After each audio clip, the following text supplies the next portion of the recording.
Well, hello there. Very morning. It is 7 a.m., October 8th, Wednesday, 2025. Welcome to On New Jersey Mornings. I'm Ken Rosato. Phone lines are open 888-658-0234, 888-658-0234. We'll have some morning rain, then a mix of sun and clouds today. It'll be cooler with a light breeze, highs in the upper 60s. Meteorologist Mike Favetta knows it much better than me.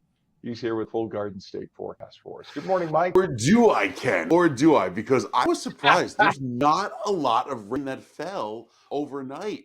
I was expecting to go out with the umbrella to walk the dog this morning. No, little smattering, little spits and spurts of rain across New Jersey this morning. So a little surprised by the lack of substantial rainfall. We got a little sprinkle, from some wet car tops, maybe a few drops of rain out on the sidewalk. But overall, most of the state has a light, spotty shower early this morning.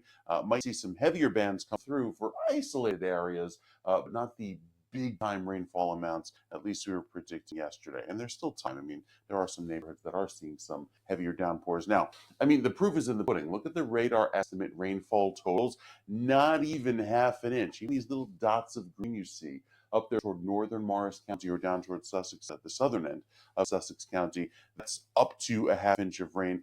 Most of Monmouth and Ocean counties pretty much dry, didn't get much any rain at all. And then down toward Cape May, about a quarter of an inch there. So still pretty dry, even though there's a little bit more rain to come through the rest of the morning. It is very mild and very muggy. Temperatures right now at 72 degrees. That's warmer than our afternoon average daytime high for this time of year. That's still 11 degrees warmer than this time yesterday, 7 degrees warmer in Morristown as compared to 7 a.m. yesterday, 13 degrees warmer in Mount Holly, and the dew points are very humid. They're high, making it feel quite tropical almost. So here's the rain that came in last night, and notice how most of it skirted off to the north in the Hudson Valley, really not even getting to the northern part of New Jersey. And again, like I mentioned before, most of central New Jersey staying dry.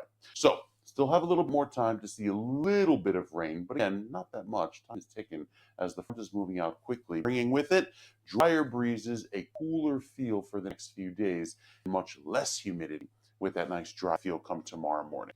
So through 8, 9 a.m., you see the last of the rain exit. Likely be done with the weather by 11, 12 noon today. And then the clearing takes over this afternoon with a little bit of sunshine right before the sun sets there between 4 and 5 p.m. And then the temperatures are in a free fall later on tonight. It's at the upper 30s throughout the overnight, bringing back a nice chilly feel tomorrow, only upper 50s, and maybe getting to 60 there in Toms River. Even cooler for Friday morning, yet again, the 30s and 40s statewide, with a few clouds returning for Friday. But overall, a very dry feel going into the upcoming weekend with Friday, Saturday, and Sunday, all looking dry for now. I think Saturday might have some extra clouds move in, but beyond that, we should be okay. Maybe a little sprinkle there by Saturday evening, only for the extreme southern section of New Jersey as that system tries to work in up the coast. But again, it's mostly deflected by the dry weather. We have clearing throughout the day tomorrow, as well as a cooler trend with 60 only as high, 64 by Friday, and 67 on Saturday. That is an October feel that makes it feel like fall, Ken. Oh, fine, fine. Make it in my face now. Well, why don't you? I mean, you make it sound like it's not really July. See, in my mind, we never left mid-July, and I'm just gonna go with that, Mike. And I'll feel a lot better. Of course, my therapist is also happy because the checks keep coming, but that's a whole other story for another show. All right, Mike, we'll check back with you, sir. Thank you. It is very humid still and 69 degrees right now in Trenton. It is 68 in northern New Jersey and 67 degrees in Cape May. In terms of traffic, we have a crash now on the Jersey Turnpike southbound entering at interchange 9, which is Route 18 in East Brunswick with a partial ramp blockage there. Crash also on I-80 eastbound east of exit 61, which is River Road and Elmwood Park. 2 right lanes of the 5 lanes are now closed. That's causing a mess on I-80. Crash on the New Jersey Turnpike ramp to southbound Garden State from interchange 11 at Woodbridge Township. All lanes are open, vehicles on the right shoulder, but that's causing a lot of rubbernecking. Back to I-80 now, we have a crash eastbound, east exit 4, which is Route 94, 46, and Knowlton Township. All lanes are now closed on I-80, again in Knowlton Township. And we have a vehicle off the roadway on the Garden State southbound, south of 172, that's up by the Rockland border, by Grand Avenue in Montvale. and we have the right shoulder closed through there. Just a mess. A little bit of water on the roadways has definitely caused issues traffic-wise throughout the region. So please give yourselves extra travel time, travel accordingly. Take a look at the approaches to the Hudson River right now. We're told it's about 25 minutes at the Hudson. It's 30 minutes already at the Lincoln. And let's look at 8095 approach to the GW upper and lower levels. It is a mess. You can see the upper level on the right, lower level on the left, and all those lights reflecting off of the wet roadways. Things are taking some time. Don't take those shoulders. You're not allowed to do that. Get a ticket for it. Right now, we are told that it is going to cost you about 40 minutes making your way into Manhattan via the GWB approach. It is 7:06, and the hotly contested New Jersey governor's race will take center stage once again tonight as Republican Jack Ciattarelli and Democrat Mikey Sherrill meet in their second and final debate. It will be held from 7 to 8 p.m. at the New Brunswick Performing Arts Center in New Brunswick if you want to watch it on TV. ABC 7 in New York and 6 ABC Philadelphia will be carrying it both on the air and on their respective websites. Now, some are suggesting this is going to be a much more fiery debate as we're now just weeks from Election Day, and early voting by mail is well underway. So people have already begun the vote. Plus, we should mention, of course, there was the controversy regarding Mikey Sherrill's time at the Naval Academy, and the release of her files there has unleashed a firestorm. Ciattarelli lost to Governor Murphy by just a few points in the last gubernatorial election, something that shocked many Democrats. Polls are currently all over the place, some with Ciattarelli ahead by a point or tied, one with Sherrill ahead by between 7 and 9 points. It all depends on which poll you look at. Voters seem most concerned about energy prices and taxes, and the candidate who can come up with most convincing solutions may win the race. Again, the debate tonight starting at 7 p.m. It is 7:07. Gone are days of illegals and dead people voting in the state of Wisconsin. Shouldn't that be the case everywhere? Well, citizenship status of all Wisconsin voters must now be verified before the next statewide election in February, as per a Waukesha County judge. Think about that. The millions of residents of the entire state, every single person living in Wisconsin, whether you've been there since you are 0 and you are now 100, or you just moved there from another country, everyone must now prove they are citizens and can vote. This is something I said we needed to do when Trump was running. Every person in the United States should have a week where you have to recertify your ability to vote, therefore ruling out the dead people on the polls, the people who are here illegally, the people who vote 3 times. Get rid of just clear the polls. Make it clean and start it over again. This ruling from Waukesha County Circuit Judge Michael Maxwell now requires the Wisconsin Elections Commission to review the state's voter rolls over the next 5 months to determine whether anybody who is not a U.S. citizen is registered to vote. Maxwell also ordered election officials to verify citizenship, of any new registrants. The ruling requires state election officials to verify citizenship by matching voter registration information to State Department of Transportation files or other state records, but did not outline how officials would verify citizenship for voters who do not have a driver's license. Once this precedent is upheld, though, it will be just a matter of time before similar rulings will be made throughout the nation. You know that attorneys general in state after state, especially red states, are going to force the same thing. Democrats in Wisconsin immediately asked the judge to put the order on hold. And the question is, why? Why? You're not depriving any specific group of the ability to vote. You're saying everybody on an equal footing must now prove that they are eligible, whether you're a lily white conservative who's been living here 100 years or somebody of color who just got here. It makes no difference. If everyone will be required to prove their citizenship in order to vote, there is no discrimination against any one particular group. Therefore, fairness is guaranteed across the board. It is blatantly obvious the Democrats are the party of illegal aliens and voter fraud. They want to ensure that both continue to exist.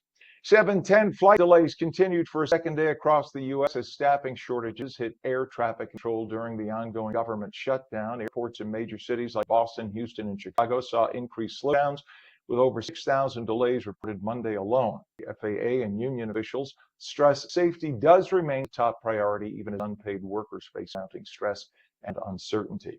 The Department of Homeland Security yesterday announced the arrest of the criminal illegal alien and Latin Kings gang member who put a bounty on the commander of U.S. Border Patrol, Chief Greg Bovino. On Friday, sources said a hit had been placed on Chief Bovino by a member of the Latin Kings. ICE said the person who placed the hit was Juan Espinosa Martinez, and they arrested him Monday in Illinois. Martinez allegedly offered a $2,000 reward for anyone who could find Chief Bovino and $10,000 for anyone who, quote, took him down. The Justice Department plans on prosecuting Martinez for soliciting the murder of a senior law enforcement official. 7-Eleven now, and National Guard members from Texas arrived at an Army Reserve Center in Illinois, signaling the Trump administration's plan to send troops to Chicago despite local opposition and a lawsuit. Illinois Governor J.B. Pritzker, the fat tub of crap, criticized the move, calling it political, like he knew anything political before when he was dealing with the Biden administration. No, there was nothing political then, right, JB? Go have another cheeseburger or four. The troops' mission comes amid an aggressive immigration enforcement operation and protests in the area. The deployment is part of a broader strategy where Trump has sought to send military forces to a number of cities, sparking legal battles and resistance from Democratic leaders and some governors, though the president does have the constitutional right and obligation to protect federal property in those cities, and if necessary, to send in troops when local officials cannot or do not enforce the law. You could say he's anti-constitutional all you want, but he's not. He's in the Constitution. That is the purview of the president, and it's not up to a district judge or local governor or a mayor to say everything's just fine here. It's up to the president to make that call, period. Otherwise, we would have 500 presidents elected, okay? There is but one president. President Obama said that 100,000 times, and the Democrats never had a problem with it then. Wake up. 7-12, a judge blocked Trump administration, here we go, from enforcing new rules on federal teen pregnancy prevention grants. The rules targeted radical indoctrination and gender ideology, which Planned Parenthood affiliates argued conflicted with congressional grant requirements. U.S. District Judge Beryl Howell, a lefty, criticized the policy as politically motivated. Of course she would. The ruling protects numerous grant recipients, including nonprofit health departments, tribes, and universities, but will likely be successfully appealed, as it always does happen, to a higher court once first blocked by liberal district court judges. They just appeal it to another judge who has to abide by stricter rules, and the lower circuit court judge's ruling gets tossed out. I think what we need to do is have these lower circuit court judges disbarred, as it's proven time and time again that their rulings are nothing more than political crap. They know full well they have no authority, but they're doing it just to delay the president. If that can be proven time and time again, everyone who does that with obvious intent should be disbarred. You should be disbarred, kicked off, done. It is 7:13. A medical helicopter crashed on a Sacramento highway after a mid-air emergency in California. 3 crew members were critically hurt, including a woman who was pinned under the aircraft. But get this, motorists and firefighters worked together and lifted the whole damn helicopter to rescue the woman. It's amazing when the adrenaline gets pumping. The FAA and NTSB are now investigating the crash. Nobody on the ground got hurt. And U.S. exports of whiskey and other spirits dropped 9% in the last few months because of trade issues and an overall reduction in alcohol consumption. Markets like the EU, Canada, the UK, and Japan all bought less. It's not known if it was definitely tariffs. People are drinking less alcohol overall. They're buying mocktails and non-alcoholic beers. So they may just use the tariff expense as an excuse and said, you know what, I'm not going to buy alcohol at all. It's not they're buying other alcohols because we don't have any evidence they're buying it from other countries. They're just not buying it from us right now. Canada's imports of American alcohol fell 85% because the Canadians are a little sore, tough. You wouldn't exist if not for the U.S. So shove. Even they did lift the tariffs there. People worry that customers are specifically avoiding American spirits because they haven't yet gotten the word that the tariffs were lifted, eh? Oh, by the way, what are you doing this Sunday, October 12th? Check the calendar, I'll wait. Okay, well, why don't you come out and join On New Jersey as we broadcast live from the 19th annual Morris County Columbus Day Parade. It starts at 2 p.m. on Ridgedale Avenue in East Hanover. If you can't make it in person, you can watch it live starting at 2 p.m. right here on New Jersey. I'll be your anchor. I'm not sure who's going to be with me this year. It might be Lisa. It might be Lisa. I'm not sure. Lisa Marie Falvo. The 19th annual Morris County Columbus Day Parade, again, this Sunday starting at 2. It's streaming live on New Jersey. And we hope you join us either in person. Come up and say hi if you do. Give us a hug and take a selfie. Otherwise, you could watch it right there on New Jersey. 7:15 when we come back, some morning rain, then a mix of sun and clouds. It'll be cooler with a light breeze today. Highs upper 60s, the full Garden State forecast when we return. You're watching on New Jersey Morning, stream daily on Roku, Fire TV, News on Samsung TV Plus, Apple TV, Facebook, and X, and now stream live on Substack, Rumble, and Twitch. Just go to twitch.tv/on New Jersey. We'll be right back.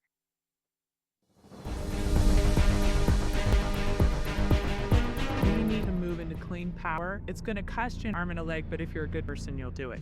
Unbelievable. Talk about out of touch. I'm Jack Chitterelli. Politicians like Mike Sherrill and Phil Murphy just don't get it. They're making New Jersey unaffordable, especially for middle class. We need a change.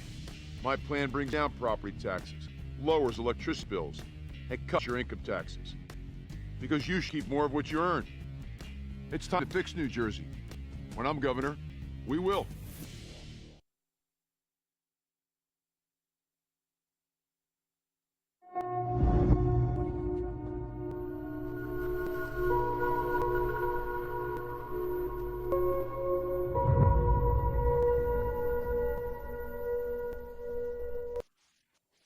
Welcome back to On Jersey Mornings for your Wednesday, 7:16. Some morning rain, becoming partly cloudy and cooler with a light breeze today. Summer breeze makes me feel okay. Fall breeze, same difference. Highs in the upper 60s. Meteorologist Mike Pavetta with the Garden State forecast. Mike, I thought I would serenade you. Summer breeze, but wait until you see this. Here's the disconnect of just how cold it's going to get tonight. We've got freeze watches up in New Jersey for 3 counties. Yeah, I know. So up where our director Pam lives, this is like focused for her and her, like, mood. Wait, whoa, whoa, whoa, What do whoa, they call Mike, it? Mike. Yes, let's. Pam lives, hang on, excuse me. I'm sorry to interrupt. Pam lives on top of a 47,000-foot high mountain in the north. She's near Nanook, next to 47 feet of snow. That's it, right there. You see? That's it right I there. told That's you. Pam's house covered in blue, like Elsa just came and did her frozen magic. So that's essentially what when you're waking up. There will be frost tomorrow. There will be the little ice crystals on the blades of grass. Very pretty up in extreme northern New Jersey, and that goes through 9 a.m. on Friday. So not only tomorrow morning, but again, another round of very cold weather on Friday morning. So that's Warren County, Sussex County, and Western Passaic County there, highlighted in blue. Down along the coast, you have some pretty rough surf with the winds, and so some coastal flooding potentially, thanks to that full moon as well, coming off of our full moon at least. So going a little bit forward, you see all of the rain now that's working through northern New Jersey. Kind of this stripe here. Let me zoom it down a little bit. It moved since I set this up. A little bit of a line of these heavier showers kind of coming along Route 78 here and Route 22, working their way south and east across 202 and 206 there in Hillsborough, in Somerset. And as those work eastward, giving us a little quick bout of rain, and then it kind of ends by 8 or 9 a.m. So it's a fast-moving system. Even a little further down the turnpike toward Mount Laurel and Marlton, you see some of these showers developing here just in time for the morning commute down the White Horse Pike and Black Horse Pike, and even zooming into 295 right there in the Philly suburbs, over down toward the tail end of the turnpike, going across the Delaware River. So with the future radar showing most of the rain now moving into Monmouth and Ocean County throughout the rest of the morning, you've been dry so far, but there is still a little bit of substantial rain that'll take over, even though you've received a trace of rain so far this morning. Not much to be picked up on the radar map already. As far as this afternoon, we'll see a clearing. So yes, the rainy icons are here. Temperatures show they're in the 70s, but that's really this morning's forecast. We turn clear before the day is over, with the clouds clearing out and the sunshine returning briefly, maybe for like an hour before the sun sets, as all of this rain pushes through. And a lot of it pivoting off to north over New England, not really tapping into that moisture here in New Jersey. What we do get is more dry weather that rushes in later on this evening, and that's why the dew point plummet down into 20s and 30s overnight. So very chilly weather, allowing for that frost and freeze to develop there across the northern part of the state, and really dry by tomorrow night. You can see with points in the 20s, yeah, that's like wintertime humidity. So very dry air on the way. That's short-lived, because by Sunday we get this surge of subtropical moisture. You can see it here, and it's this band of rain that comes in associated with what will probably be a nor'easter type system. I don't think it'll have tropical characteristics because it develops a little too far north in the Atlantic. So throughout the day on Sunday into Sunday afternoon, we see more rain, more wind. You see the swirl here lasting through Monday. I know, not great weather for a parade. If you're heading out to East Hanover on Sunday for the Columbus Day Parade, I think it's going to be a little wet and breezy. Nevertheless, I've been to the parade in the rain. It's still a lot of fun. And going into the next few days after that, feeling cool and cloudy. So the weekend, a little wet, especially on the second half, with the rainy Sunday forecast moving in by the afternoon. Temperatures turn cooler with those wet breezes, Ken. Mike, listen, as for the parade is an excuse for everybody to get together and have a glass of grappa before they get to Mm-hmm. parties afterward. That's all. It's like this is the gathering point. We call it a parade. Everybody coming from the town says, "All right, that's it. Look at the parade. Oh, they go." They think Right. that that's it. That is literally the cocktail party before the actual events. I have never seen a town in East Hanover. I have never seen a town that took Columbus Day as seriously. I mean this They in the do. nicest way. They have family front lawns. Everybody who has a house along Ridge, is it Ridgefield? I always forget the name of the Ridgedale. street. Ridgedale. Ridgedale. Thank you, Mike. Yep. Forgive me, 'cause I'm relatively new to that area. And it's just up and down Ridgedale. There's just packed. Everybody goes out on the lawn. People have big pots of Uh-huh. sauce and it's or True. gravy. Excuse me. I don't want to offend anybody. And it's just one giant celebration. And by the way, you could be a total stranger from anywhere. You just come right out and join the Yeah. party. They will sit you down and Sure. feed you. It's a great day. So rain, Yeah. schmang, who cares? I don't There know you if the go. Polizia di Stato are making their trip this year. I know it's like every other year they try and come. They were here last year, I think. I saw them at the reception because they literally come by the busload, off the plane from Newark. But it's always fun to see them. Off the plane from Newark. I love it. To Morristown Airport, which is like 3 minutes in the air. All right, Mike, this is great. Either way, we're going to be broadcasting live, so you get to see us in the rain, having a good time, eating a pot of sauce, a pot of gravy. That's going to be the deal. All right, bud, we'll check back in a little bit. Right now, 69 degrees in Benton. It's 68 degrees in northern New Jersey, and it's 68 now down the shore in Cape May. In terms of traffic, we have a crash reported on the Garden State Parkway southbound north of exit 138, which is Kenilworth, Route 509, with the right lane blocked there. We also have a disabled vehicle on the Turnpike ramp to southbound Garden State Parkway from interchange 11 in Woodbridge Township. All lanes are open and the vehicle is on the shoulder. And you can see it's not causing massive problems there right now, but you can just see the condition of the roadways. It's wet, As Mike was saying a little earlier, some spots have a lot of rain, some spots have a little spotty drizzle. So you don't know until you hit it that the roadways, when roadways first get wet, you have the water mixing with oil on the road and it gets slippery. So just give yourselves a little time and a little distance to the next car. We have a crash on the Turnpike southbound entering interchange 9, Route 18 in East Brunswick. Vehicles on the right shoulder just causing some rubbernecking. And over on I-80, there's a crash eastbound east of exit 61 by River Road in Elmwood Park. 2 right lanes of the 5 lanes closed, and a vehicle off the roadway on the Garden State southbound south of 172 by the Rockland County, New York border, Grand Avenue in Montvale. The right shoulder is blocked, again causing some rubbernecking. The Hudson River crossings, Lincoln and Holland, both reporting 30 minutes. GWB upper and lower levels about 40 minutes. If you take a look, you can see things nice and slow going into the GWB. There it is. You can see the headlights reflecting the wet roadways. Upper level on the right, lower on the left. Pack your patience. It's one of those days.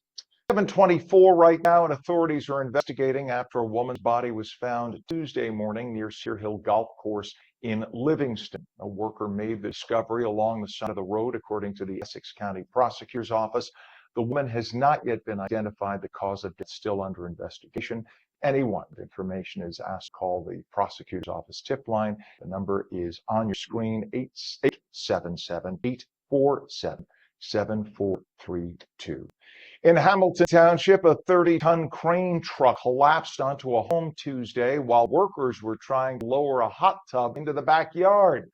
The truck's cab was left dangling midair, creating a dramatic scene. This happened on Lee Drive. Thankfully, nobody got hurt. Emergency crews brought in 2 additional cranes to help stabilize and remove the equipment. The cause of the collapse still under investigation, but quick thinking by that crane operator likely prevented a much more serious situation. 725, there's a big change coming to Newark Liberty International Airport. Officials broke ground yesterday on a brand new air train system to replace the aging one that's been in use since 1996, before our director Pam was born. The current air train will keep running until the new one is ready in 2030. I know Pam is giggling at that one. The $3.5 billion project will bring bigger, more spacious trains, better connections to the terminals, and is designed to handle the airport's growing number of travelers, expected to reach over 70 million by the year 2040. A powerful push is underway in New Jersey to hold big tech companies accountable for the mental health crisis affecting kids and teens. At King University, advocates and grieving parents gathered to support the Kids Online Safety Act, a bill aimed at protecting children from harmful online content. The event highlighted personal stories of loss, the dangers of unchecked algorithms, and a statewide effort to create a first-of-its-kind social media addiction observatory. New Jersey's Sean Thrunk has that story. On the 6th floor of Heinz Hall at Kane University in Union, Mikey Schur held a press conference. The main topic? The Kids Online Safety Act, a bipartisan bill that passed in the Senate but was then killed in the House. Aaron Popolo's 17-year-old daughter, Emily Murillo, was the target of cyberbullying and took her own life in 2021. Our children are dying. Big tech has a responsibility to protect our children on their platforms to keep them safe. Felicia Horn is a licensed clinical social worker. She says there is no question that we are in a mental health crisis. Digital environments, while not the sole cause, are powerful amplifiers of stress, comparison, and disconnection. The final two speakers were mother and son Robin and Adam. Creating a safer online environment and holding big online platforms accountable will help prevent so many young kids from having to deal with online harassment and bullying. The market for safety devices for babies, huge. Unfortunately for us as parents, we can't buy a gadget in the store to protect our kids at this stage. Much of it is, however, within the control of big tech companies. This means ensuring that algorithms aren't directing kids to content that promote self-harm or eating disorders, and it means banning the use of practices that trick our kids into seeing harmful content or sharing their personal data. I'll make sure that I'll start a first-of-its-kind social media addiction observatory here in New Jersey in partnership with our colleges and university. Because right now, the people with the most information are the very people that are causing the most harm. So here in New Jersey, we're going to have the tools to fight back. For ONNJ New Jersey, I'm Sean Thrunk. And because we didn't give Sean enough work, we have more for him. 728, Nutley gubernatorial candidate Jack Ciattarelli rallied supporters during a town hall focused on voters. Ciattarelli fielded questions directly from the audience. With the polls tightening, he reminded voters of how close the last election really was and why 2025 could be different. Again, on New Jersey, Sean Thrunk was there as well. At the Mama Vittoria Catering Banquet Hall in Nutley, Jack Ciattarelli held a lively town hall. Hello, Nutley. Hello, and after giving his usual speech, she's going to tell you she knows how to run a helicopter. Did you watch the first debate? It's clear. This woman doesn't know a damn thing about running the state of New Jersey. She just doesn't. He opened the floor for questions from the audience. The questions ranged from immigration. I support the president. He has secured the border. Illegal crossings are down 98%. Retaining anchor. I support the continuance of that. There's only one aspect of it I do not support. You can get that rebate up to making $500,000 a year. I think that's a bit too generous. So for those who are making $500,000 a year, God bless you, but I'm going to take that money and send it other places. And Medicaid cuts. The first job of any government is to provide for the public health and safety. I promise you that no vulnerable population is going to be underserved in New Jersey under Governor Ciattarelli. Somehow, some way, we will make sure they're taken care of. I promise you that. In 2021, Ciattarelli won Nutley by 577 votes. The number of registered voters in Nutley was 23,086, but only 9,689 ballots were even cast. And as the polls tighten up, this race will likely come down to voter turnout. Fraud is not what cost me the election in 21. You want to know what cost me the election? The 700,000 Republicans who stayed home because they didn't think they'd win. Guess what the election did? It was so close, it's now an eye-opening experience. Ciattarelli was right. He can win, and they're coming out this time. We're going to win this one. For ONNJ New Jersey, I'm Sean Thrunk. And once again, a reminder that the second and final gubernatorial debate is going to be held tonight, starting at 7 o'clock. It's in Brunswick, and you can see it. It's going to be on Channel 7 out of New York and Channel 6 out of Philadelphia, and on their respective websites. We're going to be watching. We'll do a preview, a post view, if you will. We'll do a recap tomorrow morning. So make sure you know this is really important, and they are neck and neck. And by the way, what are you doing this Sunday, October 12th? Why don't you come out and join us at ONNJ, Jersey? We broadcast live from the 19th annual Morris County Columbus Day Parade. I'm going to remind you all morning long because I want you there. It starts Sunday at 2 p.m. Ridgedale Avenue in East Hanover. If you can't make it in person, watch it live starting at 2 p.m. right here on New Jersey. It's the 19th annual Morris County Columbus Day Parade this Sunday starting at 2, streaming live on New Jersey.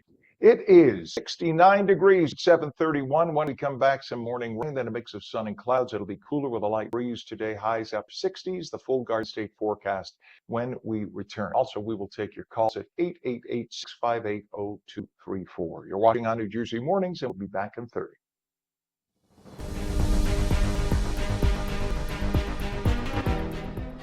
We vote to protect the Social Security we worked hard for. We vote because family caregivers deserve support. We vote to have a say in our future. For all the reasons why, AARP has information about when, where, and how to vote. Find the information you need to make your voice heard.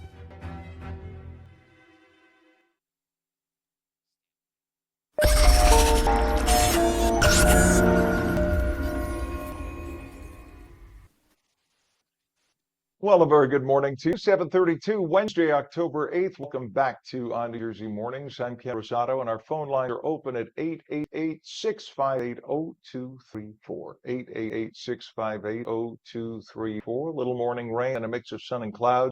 It'll be cooler with light breeze today, high upper 60s. Meteorologist Mike Pavetta has a full Garden State forecast. Mike, so we're basically at our high for the day. Is that where we are?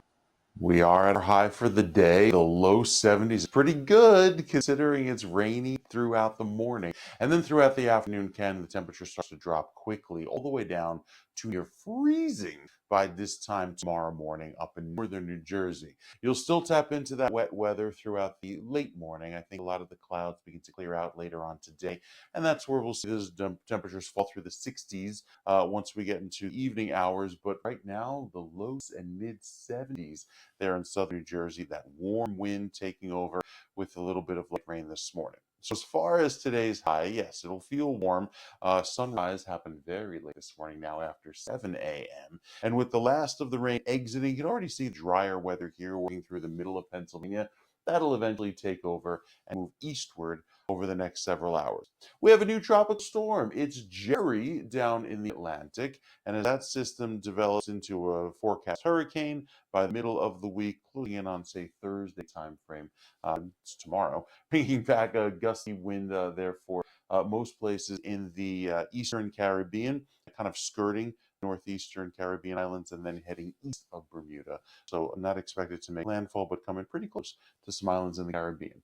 Our forecast throughout the rest of the day features a clearing by this evening that will dry us out, and then temperatures are in a free fall tonight down into the 30s by tomorrow morning. Those dry winds last all day tomorrow, making for a lovely, crisp and cool feel for Friday. You probably have the heat turned on across many locations in New Jersey with 40s and 50s on the way for Friday afternoon. Then we get into the weekend, and when the front passes, that'll clear us out, bring back the dry weather. It settles in this high pressure, but yesterday we had a high pressure kind of sitting on top of us, and right now it looks to be skirting out to sea a little sooner, which means there's an opportunity for that moisture to come in from the south. And you see it here, the leading edge of what will be probably a nor'easter. Again, it's hard to tell because it hasn't developed yet. If it develops a little further south, it gets some tropical characteristics, gets a little more moisture. If it develops a little further north, it starts to grab its energy from the atmosphere, which would make it a little windier with less rain. So I think right now, middle of the road solution, have some rain and wind developing on Sunday morning. That takes us into Sunday afternoon, and some of that rain lasts into Monday as well. Yeah, I got to update these icons. They changed on me. But there will be some rain on Sunday into Monday, probably exiting by Tuesday. Notice temperatures in the 60s only, so big change from this last week as we've seen just warm weather overall. Now we're trending cooler as we should be through the rest of the next part of the month. And again, best chance for some rain there is down south across southern parts of New Jersey in Sunday and Monday timeframe with that wet weather. But overall, a cooler feel, a fall feel. I would kick the humidity out of here because I don't think it's coming back anytime soon, at least in the short term, Ken. I got it down. I made a note. I see I actually have a pen handy today. Thank you, Mike. It's 69 degrees, basically within a degree or two of our high for the day. So this is, if you want to see what temperature it is and what to pack in terms of a coat, this is what you pack. So you may not need anything. 60, just a little rain gear is about it. In terms of traffic, we do have a bunch of things going on. Let's go over the Garden State Parkway if we could. Over by, let's see, this is by exit 138. There's a crash on the GSP southbound north of 138, which is Route 509 in Kenilworth. The right lane is blocked, and you can see everybody hitting their brakes. This is within half a mile of where that issue is, so you can see everybody hitting their brakes heading into that. People on the right lane are making their way over, just like the report says. We have down tree on Route 63, both directions, Fairview Avenue, Fairview. All lanes are closed there. That's causing a mess in Fairview up in the northern part of the state. Disabled vehicle on the Turnpike ramp to southbound Garden State Parkway from interchange 11 and Woodbridge. All lanes are open, vehicle on the right shoulder, but a lot of rubbernecking. And we have a crash on the Turnpike southbound, entering at interchange 9, Route 18, East Brunswick. 2 vehicles on the right shoulder there. We have a crash on I-80 eastbound, east of exit 61, Route 507, River Road in Elmwood Park, with 2 of the 5 lanes on the right side closed. And a vehicle off the road with a GSP southbound, south of exit 172, which is Grand Avenue up in the northern part of the state in Montvale, right near the Rockland County, New York border. And they have the right shoulder blocked there. Delays now in the Garden State southbound from north of exit 142, I-78 Irvington to exit 140, which is Route 22 in Union. All lanes open. That's about a 2.5-mile delay through there. The approaches to the Hudson River right now, Lincoln and Holland reporting 25 to 30 minutes into Manhattan. Take a look at the GWB upper and lower levels right now. We're looking at some massive traffic at this hour, and a lot of that is due to the wet roadways. You can see the lower level is on the left. It looks a little slower now than the upper on the right. Either way, you talk about 40 minutes into Manhattan. It is 7:37. The hotly contested New Jersey governor's race will take center stage tonight as Republican Jack Ciarelli and Democrat Mikey Sherrill meet in their second and final debate. It'll be held from 7 to 8 p.m. at the Brunswick Performing Arts Center in New Brunswick. Some are suggesting it'll be a more fiery debate as we're now just weeks from Election Day and early voting by mail is well underway. Plus, the controversy regarding Mikey Sherrill's time at the Naval Academy and the release of her files there has unleashed a firestorm, of course. Ciarelli lost to Governor Murphy by just a few points in the last gubernatorial election, something that shocked most Democrats. Polls are currently all over the place, some with Ciarelli ahead by a point or tied, and one with Sherrill ahead. Voters seem most concerned about energy prices and taxes, and the candidate who can come up with those convincing solutions may very well walk away with it. 7:38, flight delays continued for a second day across the U.S. as staffing shortages hit air traffic control during the ongoing government shutdown. Airports in major cities like Boston, Houston, and Chicago saw increased slowdowns with over 6,000 delays reported Monday alone. The FAA and union officials stress safety remains the top priority, even as unpaid workers face mounting stress and uncertainty. Again, this is a shutdown caused by just a small handful of Democrats in the U.S. Senate who would not vote along with the spending bill that was brought up. It was just a continuation of what was already in existence. This wasn't a new bill. So they'd still spend weeks hammering out the details, but the Democrats would do it. So to call this a Republican shutdown is just not fair and disingenuous. This is a Democrat shutdown because this would have bought both parties time to sit down with the existing spending plan. It wouldn't have changed that at all for the next 3 weeks, 4 weeks until they could hammer out the details of a new spending plan. 7:39, it was a night of pride and celebration at Kean University where the 24th Athletics Hall of Fame induction honored outstanding former athletes, coaches, and contributors. From field hockey to soccer and beyond, the inductees share emotional reflections on their journey, the impact of sports, and the lifelong bonds built through competition. The event also recognized recipients of the prestigious Ippolito Legacy Award, highlighting Kane's commitment to both athletic and mental health excellence. On New Jersey's Sean Thrunk reports from Liberty Hall. Inside Liberty Hall at Kane University, dozens gathered to celebrate the 24th Kane Athletics Hall of Fame induction ceremony. I feel very grateful and blessed. I was always an athlete all my life, and I had the opportunity to play here at Kane. And then after my playing experience, I still wanted to be involved in athletics, and I had the opportunity to be the assistant coach and then become the head coach. So I'm still living my dream out. When I was playing at college, I didn't really think of my future. I just was like, soccer, athletes. But I do really love seeing my life evolve and coming back here and seeing where I am now. Just, being asked to be inducted into this Hall of Fame was just incredible. And I originally came to Kane to play field hockey, so getting this honor while, living my dream out and earning an education was just crazy. It's incredible. Very humbled to be here. I never thought I'd actually get the call, but I'm very fortunate and couldn't have done it without a lot of the support from my teammates and my coaches. I never thought I was going to get inducted because of only playing for 2 years. I did give it my heart and soul every time I played when I got on the court, whether it was for a game or practice. I know that it finally paid off. Alongside the Hall of Fame recipients, Kane Athletics awarded their prestigious Pat and Deanne Ippolito Legacy Awards. It's incredibly humbling, and I think actually for me it's more of a symbol for the great work that all of the athletics department does across the board, from administrators to student athletes, on paying attention to the importance of mind health. The people are great, the athletic department is great, the administration here at Kane is great. Mark Anaker is a former Kane police officer who flew back from South Carolina to celebrate the honor with his family. We put a lot of pride in being police officers here, and for me to get honored as the little man is huge. This event served as a reminder of Kane's athletic excellence and validates the university's slogan that Cougars climb higher. For On New Jersey, I'm Sean Thrunk. The time is 7:42 now, and Attorney General Pam Bondi got into a heated exchange yesterday with liberal Connecticut Senator Richard Blumenthal, pointing out how he lied about his military record after he questioned her about the lobbying activities of her former law firm. The confrontation took place during a Senate Judiciary Committee oversight hearing when Blumenthal asked Bondi about a merger involving her former firm, Ballard Partners. Well, Bondi was quick to fire back, reminding the nation that Blumenthal was a liar about his military record. Stolen valor. What conversation did you have with Mr. Ballard?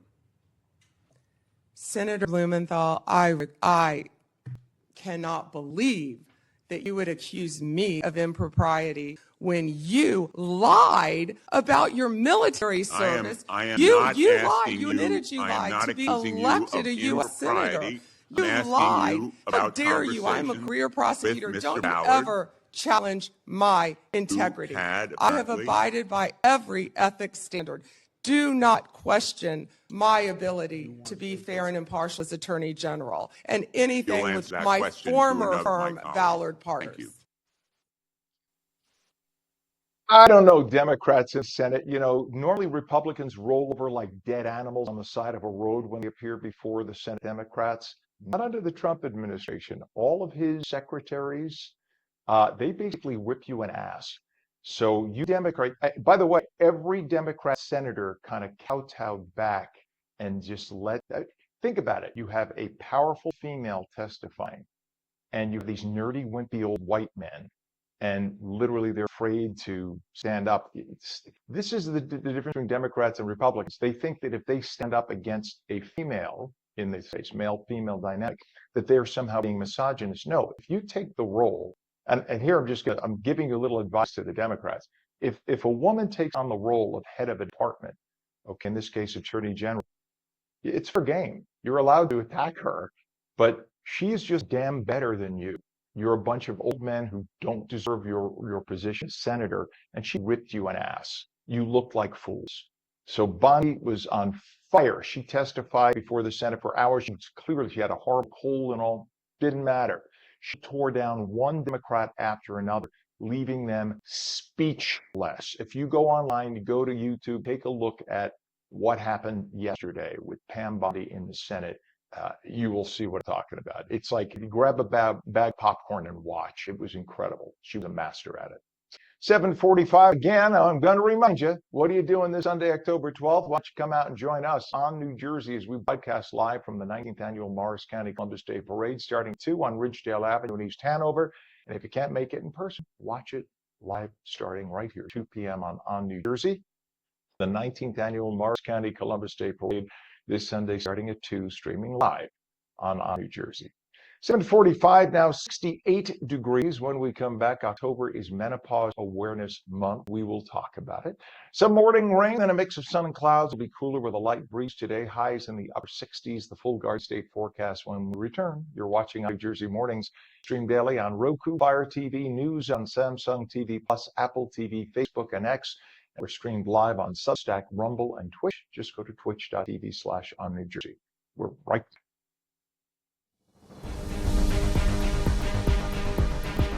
Bergen Equestrian in Leonia is the top destination for horse riding, lessons, and exceptional horse boarding facilities on over 23 acres in Overpeck Park. Bergen Equestrian has programs for people of all ages and skill sets, indoor and outdoor riding areas, and a riding lounge. Riders can compete in horse shows and special events. Bergen Equestrian offers horse boarding and rentals, seasonal kids camps, and more. Consider Bergen Equestrian for unforgettable memories with kids' birthday parties, private events, weddings, and school trips. Visit BergenEquestrian.com.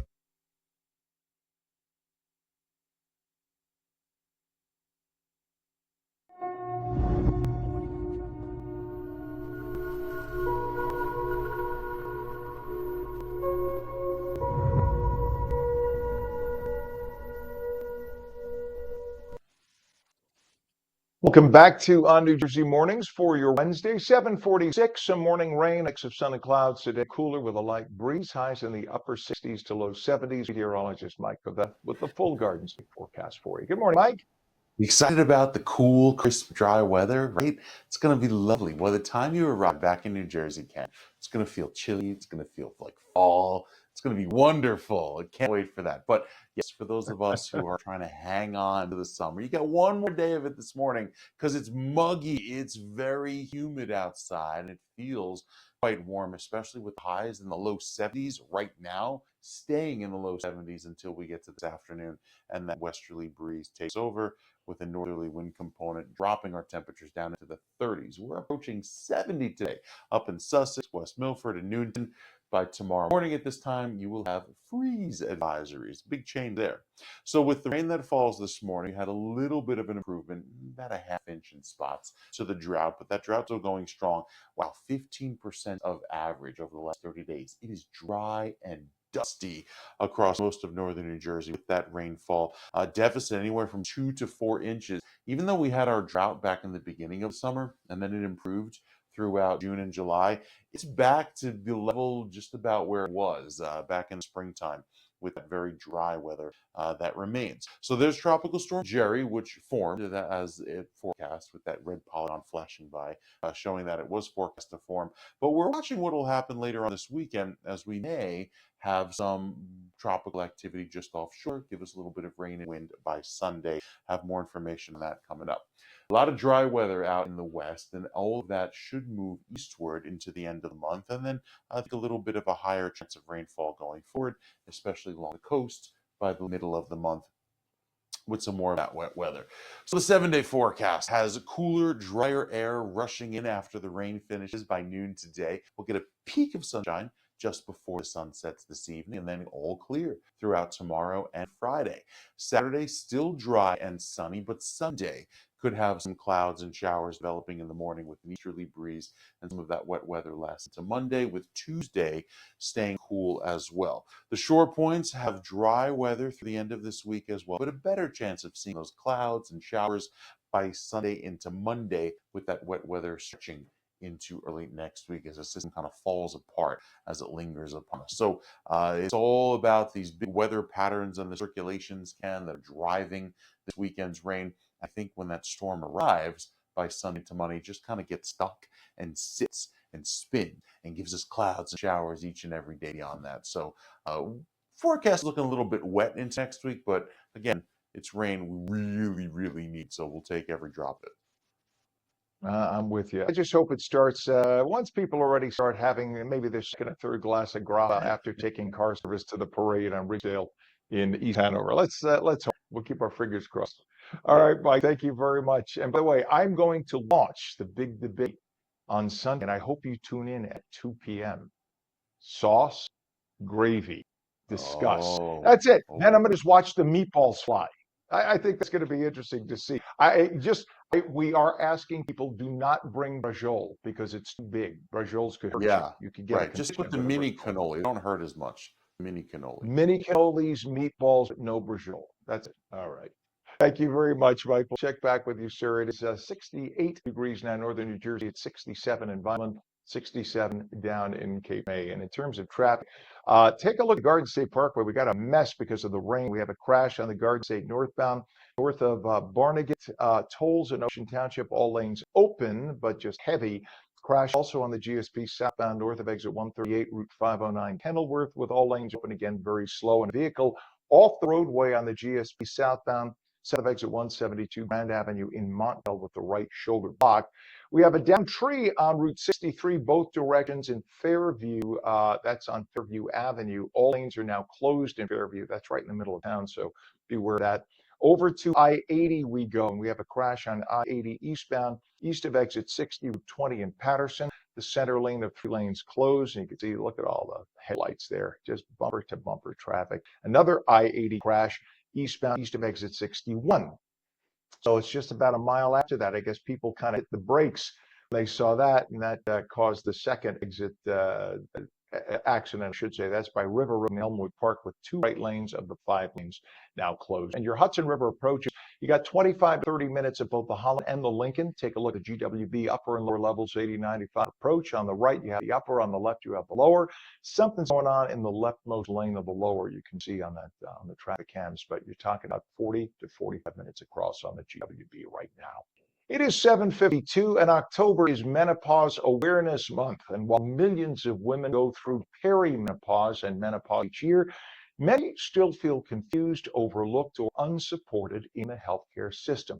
Nearly 3.3 million women in the U.S. experience major hormonal changes annually and then don't seek or get the care that they need. Well, someone who can help is Dr. Erin Duralde, who's the Medical Director of Women's Health at One Medical. Good morning to you, Doctor. It's good to have you on today. Good morning, Ken. Well, every time we have this topic, I do not understand why this is the case when women are the majority of the citizens of this country. And every single woman, if she lives to get to middle age, will go through menopause. Why is there still an issue about the society not caring enough for women and teaching about menopause?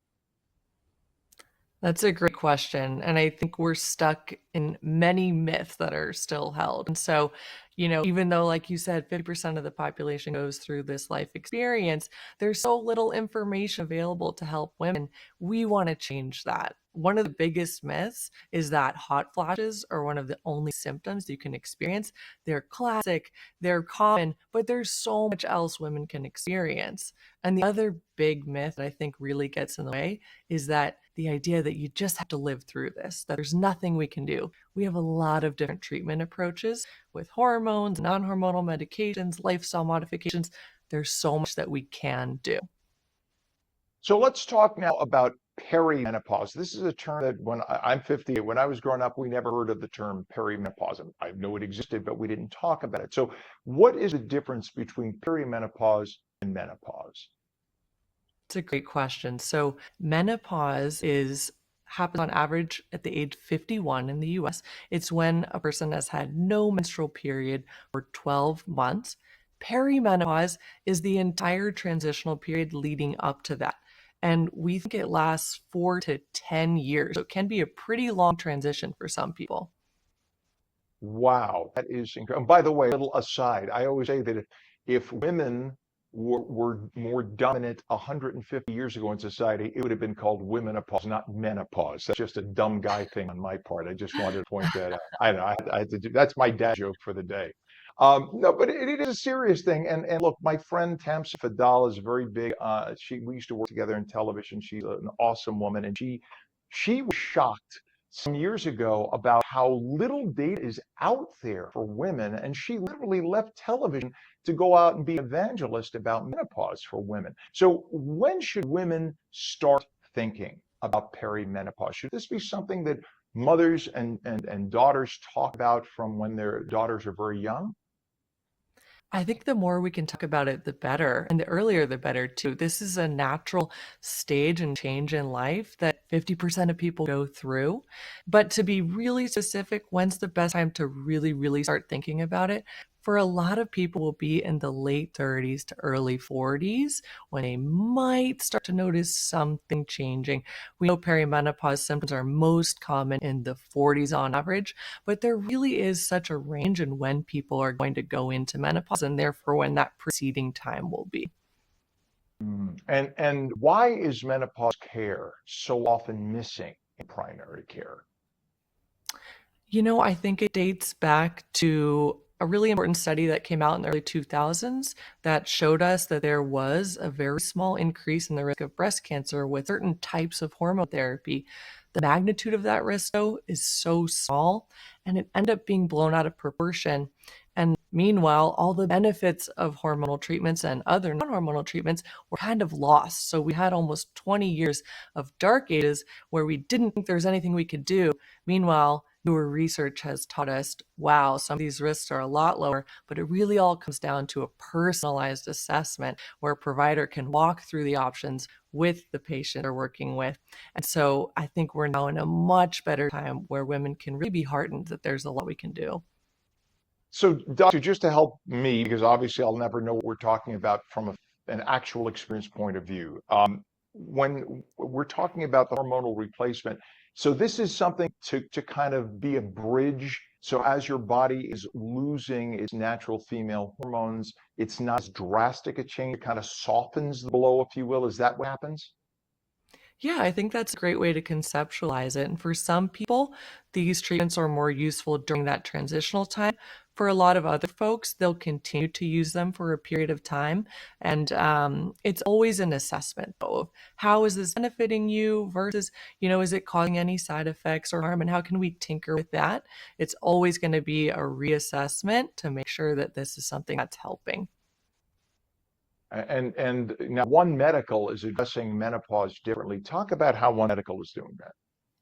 Sure. So the really important thing we're doing is we're trying to catch this early in primary care. That's where people have a relationship with their provider over time. We can catch some of these earlier signs. We can do anticipatory guidance. And so having this integrated within primary care allows us to see perimenopause, menopause as part of someone's overall health picture. That means we can take into account any conditions they may have or special considerations, and then help them pick a treatment plan that works for them.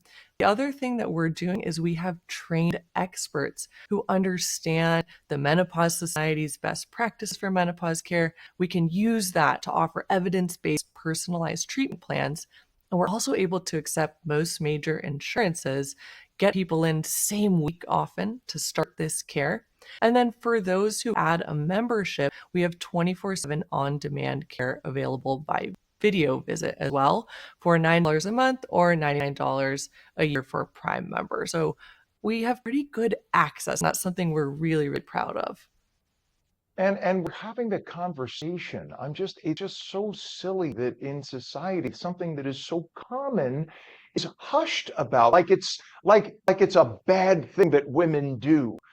This is part of nature. Why this ever became, I mean, it's like, we've talked on the show also, and this is not to make an analogy between mental health and menopause, but I'm saying mental health is one of those things society is like, he has it. No, it's normal. It's natural. This is part of treatment. Menopause, every woman will go through menopause in their 40s, 50s. Why does society get so silly about it and whisper and make it sound like it's something we can't talk out loud about? This is normal and natural. And thank God for a good doctor like you and Medical One to talk about this, because it's just One Medical, excuse me, because it's just silly that we ever thought otherwise. What's a website for One Medical for people to get more information, doctor? Yeah, I'm with you, Ken. So you can check us out at health.amazon.com/menopause to see if we have a clinic near you. And I know we do in New Jersey. So check that out and hope that we can see you and work with you soon. Yeah, you're one of the first clinics right here in New Jersey, and a great one too. Spotless and a whole new type of healthcare right here from Amazon. So that's fantastic. Again, October is Menopause Awareness Month. Dr. Erin Giraldi, who's the Medical Director of Women's Health at One Medical, thank you so much for joining us this morning on this really important topic. Thank you. You bet. It is now 8 o'clock, 69 degrees, and when we come back, October is also World Down Syndrome Awareness Month, and we're going to talk about that. So morning rain, a mix of sun and clouds. It'll be cooler with a light breeze, highs upper 60s, the full Garden State forecast when we return, and we'll take calls at 888-658-0234. You're watching On New Jersey Mornings, and we'll be right back.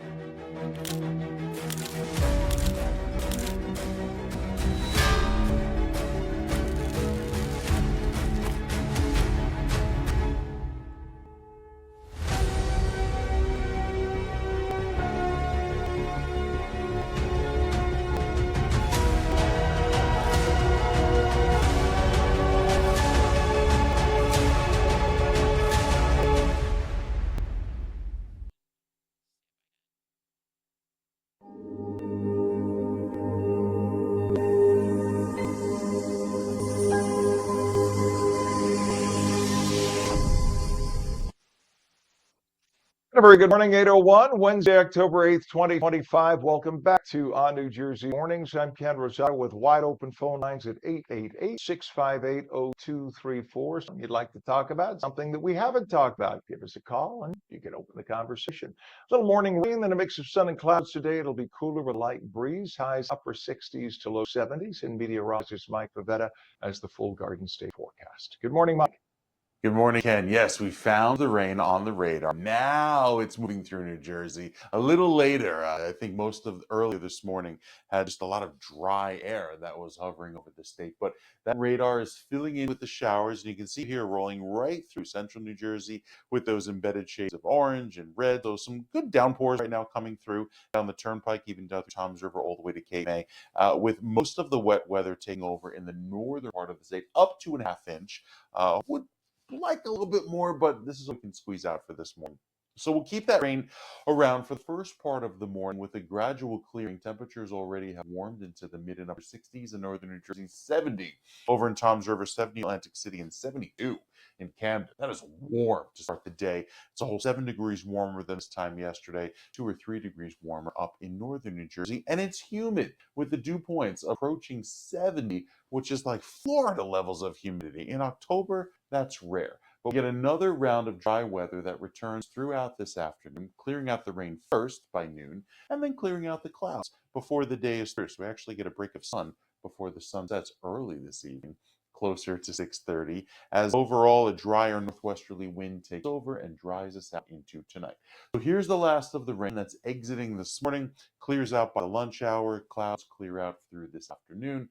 We get some nice sunshine in here and cooler weather overnight. Some freeze warnings up to the north and west for those temperatures that dip down into the 30s. And we only rebound to the 50s tomorrow. So a much more pleasant and comfortable feel with that dry weather reinforcing throughout the day on Friday.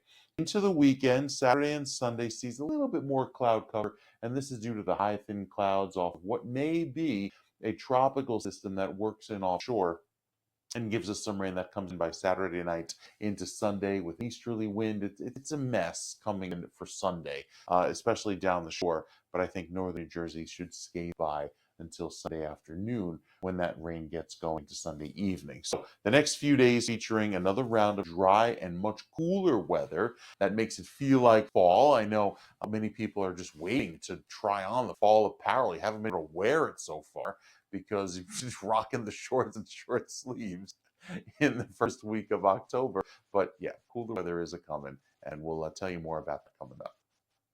All right. I used to work with a guy in radio years ago. His name was Brian. We used to call him Boy Brian. He looked like he was like 40, but he looked like a boy. He had like no facial hair. Anyway, that's aside. But he used to wear, it could be it could be 20 below. He would have shorts on and Docksiders. And we'd be like, dude, there's a foot and a half of snow on the ground. He didn't care. He just never felt cold. He said he called himself a polar bear. He said, I'm always warm. I'm always warm. So there you go. So if you see people rocking that in northern New Jersey, you know, maybe they're related to Boy Brian. All right, Mike, we'll be checked back, sir. Thank you very much. It is 68 degrees now in Trenton. It is 67 in northern New Jersey, and it is 65 now down in Cape May. A little ocean breeze, I guess, cool things down a little bit down there, but there you have it. In terms of traffic, we have a lot of that. Let's take a look at Atlantic City. Let's go down to AC, if you will. We have a crash to report on Route 42, which is the Atlantic City Expressway southbound in Washington Township. The right shoulder is closed, as you can see. You can see the vehicle right in the middle there. Emergency vehicles taking care of things. Don't know what caused that. Fortunately, it's not causing any major delays, but just beware that kind of go slow and give some space to the emergency vehicles if you could. We have down tree Route 63, both directions, which is by Fairview Avenue in Fairview. All lanes are closed. It's right in the middle of town, and that's causing problems there, obviously. Garden State Parkway, number of things to report. Crash down Garden State northbound, exit 156, which is Route 46 in Clifton. And I know we have video of that. That's left lane is blocked. Look at that, just heavy on that shot right there. But I know we do have some other angles where it shows it a little heavier, a little bit just beyond that shot. Crash also on the Garden State northbound north of Barnegat tolls. This is further south in Ocean Township. All lanes are open. And we have a crash on the GSP southbound north, exit 138, Route 509 in Kenilworth. All lanes open, but heavy. Over to I-80, we have a crash now eastbound, east of exit 61, River Road in Elmwood Park with 2 right lanes and 5 lanes closed. And your approaches to the Hudson River right now, the Holland and the Lincoln are both reporting 30-minute cross. GWB upper and lower levels, very slow, very heavy. As you, oh, look at that. As I say that, it opens up wide. It's literally 10 minutes ago, if you were watching, you saw that that was not moving bumper to bumper. So our report is now, oh, things are good. This is, it's saying 35 to 40 minutes, but that might be your best bet into Manhattan right now, GWB. Okay, see, you live and learn. Up, you know, it's live when we have it happening. 8:07, and October is World Down Syndrome Awareness Month. It's a time to celebrate the lives of individuals with Down syndrome and to raise awareness about inclusion, acceptance, and support. Jennifer Cruz and Brianna Hamill are both volunteers with Jack's Basket, a nonprofit that delivers love and encouragement to families who've just welcomed a baby with Down syndrome. The organization creates special baskets to help parents feel uplifted during a life-changing moment. And we say good morning and welcome to Jennifer and Brianna. Good morning, Ken. Good to have you on. Tell us when you were first introduced to Jack's Basket. I was first introduced when I received the Jack's Basket after my daughter was born. So when my daughter was born in March of 2020, it was the start of COVID. It was the start of the shutdown, and my daughter was in the NICU for 25 days. So we were either in the hospital or we were home just thinking about her. So my basket came, and it was delivered just from, the mailman. There was no parent deliveries at that time, but it just meant the world to us. And share with us some delivery stories that you guys have with the organization too. Tell us about some of the delivery stories. So I delivered a couple of baskets to some of the parents, and just bringing the basket to them and welcoming their child into the world, I think helped make them feel, welcomed and less alone. It was really nice to meet other people who were experiencing the same things that I did, and just giving them that basket full of resources, toys, things that they could use just brightened up their day. I've stayed in touch with some of these parents, answered some questions for them, and it's been really nice to connect with other parents in my position. It's years ago, we didn't necessarily hear as much about children with Down syndrome. And then you had, obviously, better communications. And then you have someone like Rachel Campos-Jaffe over on Fox Friends, who has a beautiful, beautiful little girl, Valentina. And she so proudly shows the world that you can have a Down syndrome child who will give you all the love in the world. And this is something you need to embrace as a gift from God. when you see that, how does that make you feel being part of the greater society of people with children who have Downs? It just makes me so happy and so proud. I mean, our babies are so worthy of celebrating. They're so worthy of love and a great life. So to see that now, it's just so much. There's so much more understanding about it. Is just really important to all of us. And there are, for those who don't realize, there are some challenges, right? And with a child who has Downs, there are health challenges you have to be careful of and always keep an eye on. So talk about some of that, too, so that people are aware of all the different challenges, nonetheless, that as parents of children with Downs, you have to watch out for. So I could start. My son doesn't have too many challenges, thankfully. He did spend a night in the NICU and a couple of days in special care nursery. He has hypothyroidism, and he was diagnosed with that at birth. So we monitor his thyroid levels closely. We give him his medication every day. Trying to get the tablet into a 1 or a 2-month-old is difficult. It's not the easiest, but we managed to find a way. We're monitoring his heart. His pressures were a little elevated, but so far so good. And most recently, he was diagnosed with sleep apnea, which is something common that happens with kids with Down syndrome. And we're hoping that having his tonsils removed and his adenoids removed will help with that. So I've considered myself pretty lucky. Yeah, thankfully, yes. But it's just like anybody with any other child, right? It's part of growing up, and every child presents their own health challenges, and it's all about the love and parenting that you put in with and you get that beautiful love back from your child. How did you both get involved, by the way, as volunteers, and what do you do now? So I remember I received the email from Jack's Basket asking for parent volunteers. I was home on maternity leave at the time after having my son. And I thought, wow, this would be a really great way to get involved with this amazing community. And so I emailed them, they interviewed me. It was like kind of a process that we had to go through. And to date, I've done like 10 deliveries. So the company will email me and say, we have a delivery in this town. Do you want to take it? It needs to be done this week. So I'll take it, or I pass it along to somebody else. Or they'll email me and say that they need a remote parent connection, which just means that there's somebody that kind of lives far away, and we just like text and we call and we just, welcome this person, and the company ships the basket right to them. So that is so cool. I love this whole concept, and it's such a sweet reminder that there are people out there who love you and support you. And what do you think people need to better understand about children with Down syndrome overall? I think just to understand that they're kids just like everyone else.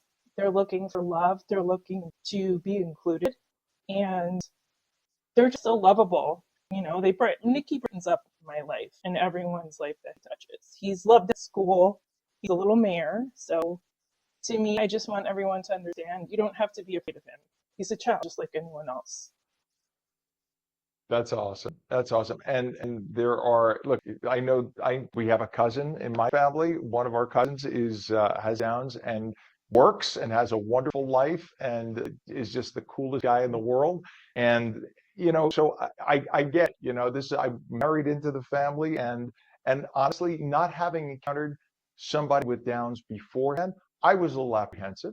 And then once you get to know, like, oh, this person is exactly a lovable, wonderful, cool guy who always comes up and gives you a hug and a kiss and great conversation. Then you realize this is perfect. This is not part of God's plan. And everybody's different on the planet, and there's a reason. What's a website for more information?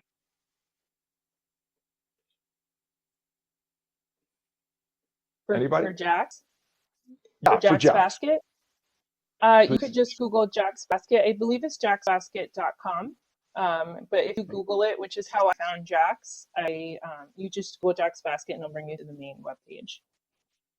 Awesome. And October again is World Down Syndrome Awareness Month. Thank God we have that to remind everybody of these loving, beautiful people. Jennifer Cruz and Brianna Hamill, volunteers with Jack's Basket. Can't thank you enough for joining us this morning. Thanks so much, Ken. Thank you. You bet. Have a great day, both of you. It is 8:14, and a reminder, what are you doing this Sunday, October 12th? Why don't you come out and join on New Jersey as we broadcast live from the 19th Annual Morris County Columbus Day Parade. It starts at 2 p.m. It's on Ridgedale Avenue in East Hanover. And if you can't make it in person, you could watch it live starting at 2 p.m. right here on New Jersey. 19th Annual Morris County Columbus Day Parade. It's this Sunday starting at 2 p.m. streaming live on New Jersey. It is 67 degrees now at 8:14, and when we come back, Morristown turns into a haven for book lovers of all ages. We'll explain. Some morning rain, then a mix of sun and clouds. It'll be cooler with a light breeze today. Highs upper 60s to low 70s. The full Garden State forecast when we return. You're watching on New Jersey Mornings, and we'll be right back.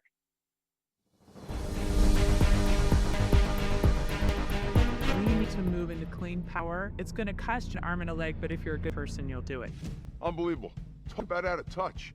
I'm Jack Chitterelli. Politicians like Mike Sherrill and Phil Murphy just don't get it. They're making New Jersey unaffordable, especially for the middle class. We need a change. My plan brings down property taxes, lowers electricity bills, and cuts your income taxes. Because you should keep more of what you earn. It's time to fix New Jersey. When I'm governor, we will.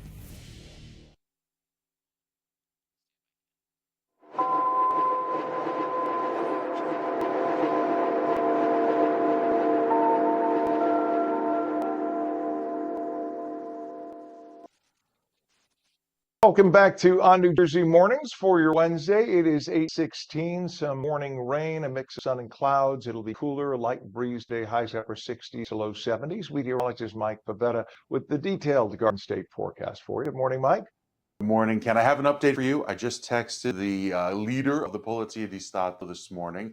He said they are already planning next year's visit, but they're not coming this year. So next year, big celebration with the Polizia di Stato in East Hanover. So that's some good news. That is just so people.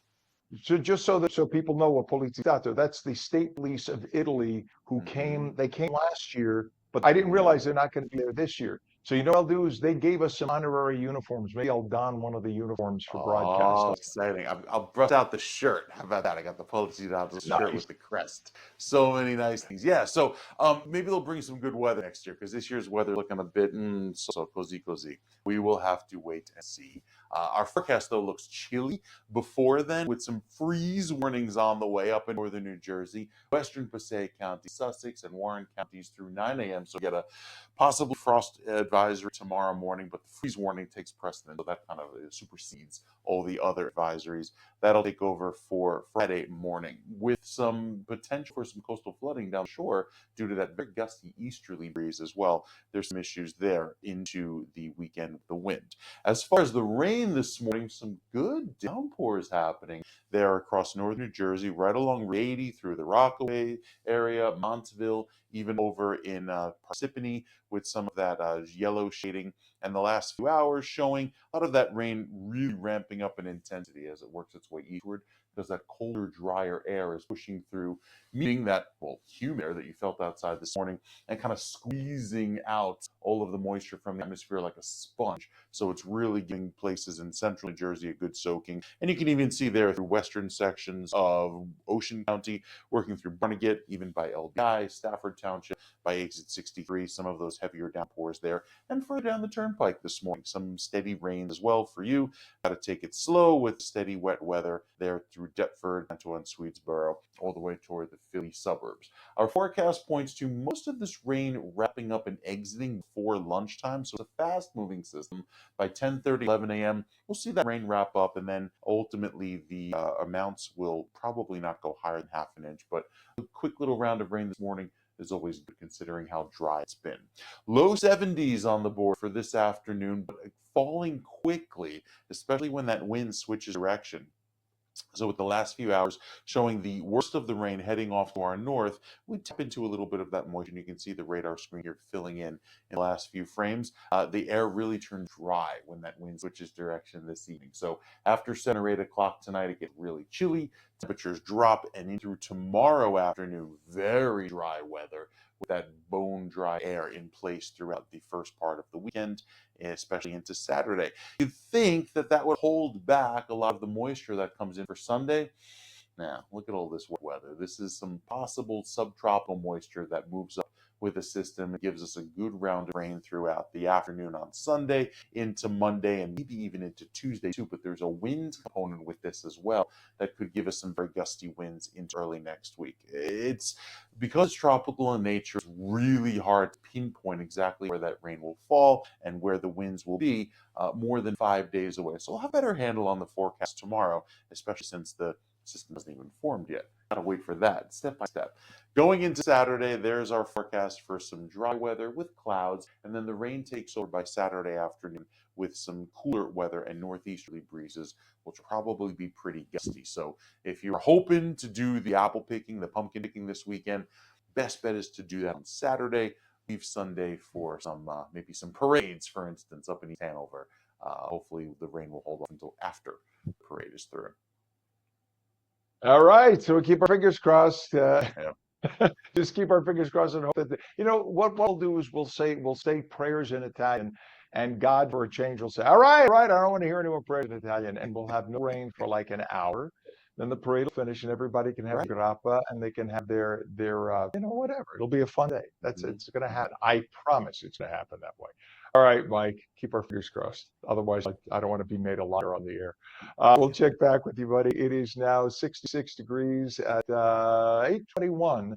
In terms of traffic, let's take a look at the Garden State Parkway. We have a crash now reported northbound, exit 150 Hoover Avenue in Bloomfield. All lanes are open right now, but you can see heavy traffic moving through there with the wet roadways. We also have a crash on GSP northbound by exit 156, Route 46 in Clifton with the left lane blocked there, and a crash on the GSP northbound north of Barnegat Tolls in Ocean Township. All lanes are open. Back to the GSP again. It's on the GSP southbound north of exit 138, Route 509 in Kenilworth with all lanes open. Again, very slow through all of those areas of the Garden State Parkway, again, due to the rain, the wet conditions to report there. We have a crash on Route 42 southbound Atlantic City Expressway in Washington Township. The right shoulder is closed, and a down tree on Route 63, both directions, Route 48 Fairview Avenue in Fairview with all lanes closed right now. So it is what it is because of the weather. We just have to expect that. Hudson River crossings right now make their way on the Lincoln and Holland tunnels. You have 25 to 30 minutes across in both from both approaches, and your GWB upper and lower level has now opened up quite a bit. It was very heavy before, but this is now your best way to get into Manhattan. GWB upper and lower level moving fine, only 25 minutes in. 8:22 is our time, and this weekend, Morristown is once again turning into a haven for book lovers of all ages. The Morristown Festival of Books is back for its 12th year, bringing together authors, readers, and families for a full weekend of literary celebration, and it is all FREE, completely volunteer run as well. And Wendy Supran is the festival chair and is here to tell us all about it. Good morning to you, Wendy. Good morning. Good morning. Thanks for Nice having to have me. you. Yeah, you bet. Tell us how the festival started and why this year is so special. It started, well, as you mentioned, 12 years ago. We, a group of people in Morristown got together after our founder, Linda Hellstrom, went to the Savannah Book Festival and said, why not Morristown? And exactly, why not Morristown? Got a group of volunteers together, and we've been getting bigger and bigger and bigger every year. This That's year's awesome. special. And go ahead. I'm sorry. Please continue. Okay, so this year is special to us because we're kicking off the 250th anniversary of the country. We have a keynote speaker on Friday night, October 10, Rick Atkinson. He's a historian, Pulitzer Prize winning author, and his book, The Fate of the Day, will be discussing the Revolutionary War. That is our only ticketed event of weekend. Okay. So otherwise, everything is free, and it's happening all over Morristown, right? So you can go to Vail Mansion. That's where the main setup is. You have also area churches and libraries taking part. So break down the three main parts of the festival. Sure. And Ken, yes, it's in a confined area of Morristown. It's in 5 historic venues. It's very easy to walk across the street to each other. So Morristown, we're very lucky that churches and the library and the Impact Theater have supported us so that it is an easy walk for people. So the festival this year has an extra component. So the first component, as I mentioned, is the keynote, the ticketed event at the Mayo Performing Arts Center Friday night. That is the only paid event. Saturday, we have the Adult Festival where 45 authors will be at 5 different venues. There's a grid that says at 10 o'clock you could see X, Y, or Z. At 11:20 you can see blah, blah, blah. And it's very exciting. All different genres, from sports, poetry to fiction, non-fiction, historical fiction, sports. Anything you're interested in, we have it.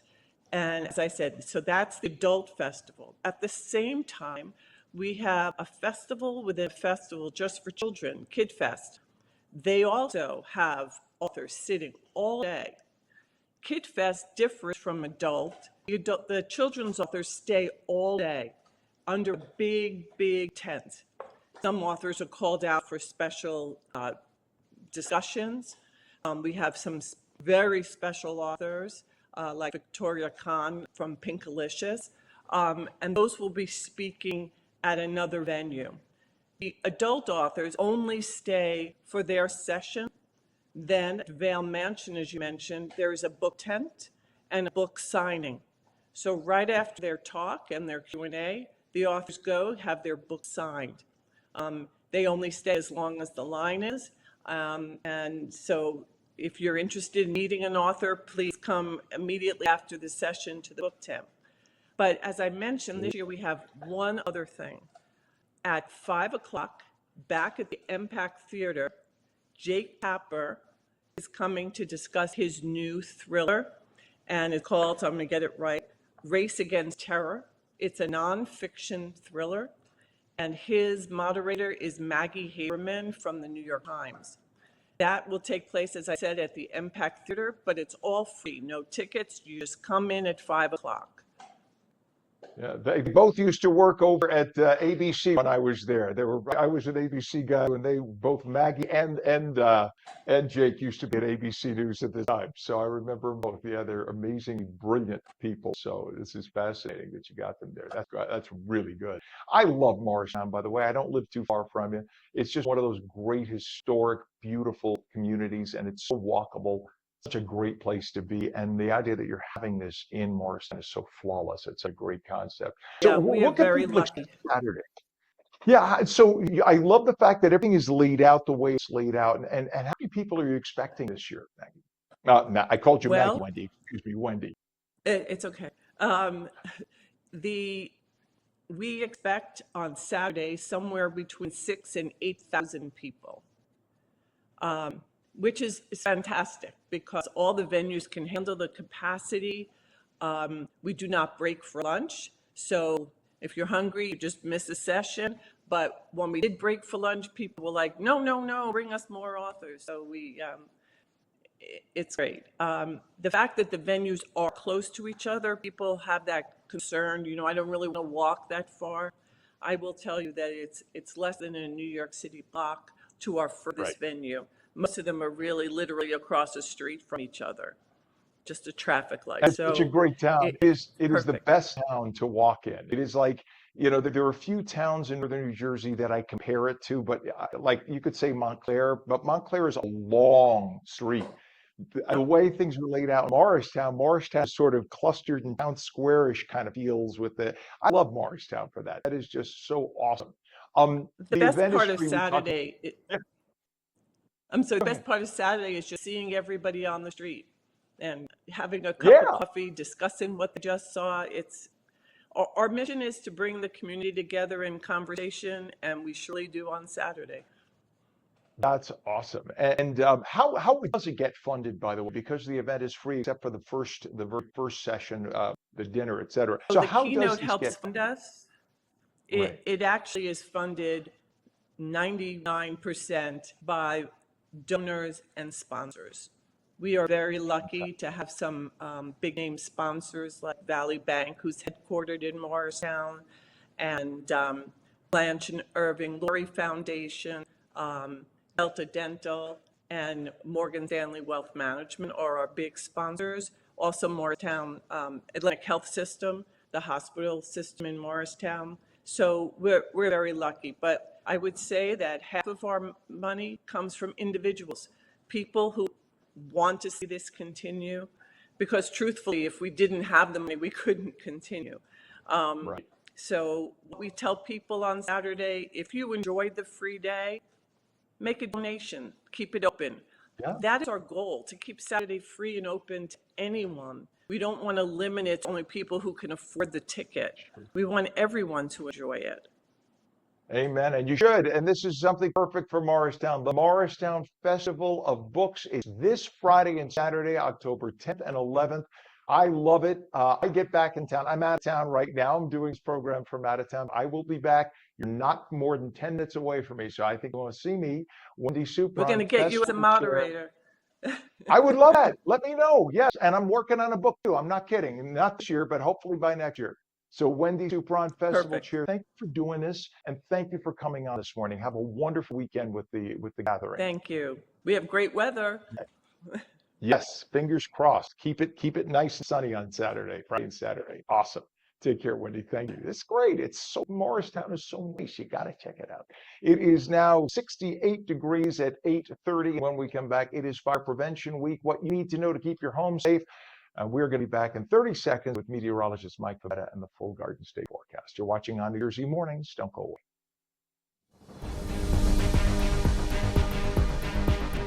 Our Stable Life, New Jersey's first equine wellness center. Are you or a loved one suffering from PTSD, trauma, or life challenges? Consider non-riding equine therapy, where the soul is touched by the presence of a horse with a certified counselor. Our Stable Life is a non-profit at Bergen Equestrian Center in Leonia, New Jersey. We partner with individuals, groups, and agencies to help people recover from addiction, trauma, phobias, and more. Explore equine therapy for healing. BergenEquestrianCenter.com.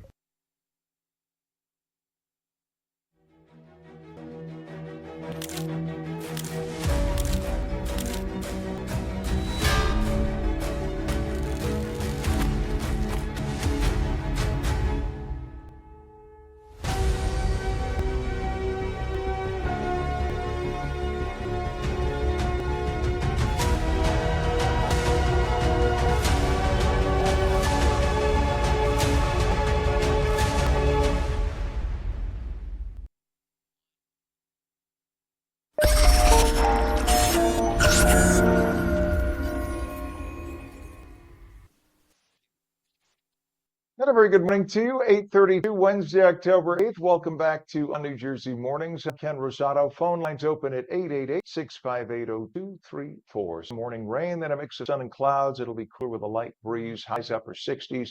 Meteorologist Mike Pavetta with the full Garden State forecast for us. Good morning, Mike. Good morning, Ken. We've got plenty of clouds in place, and the showers are falling across New Jersey. You can see the clouds on the satellite picture, pretty vivid here. The last few frames showing that bright shade of white.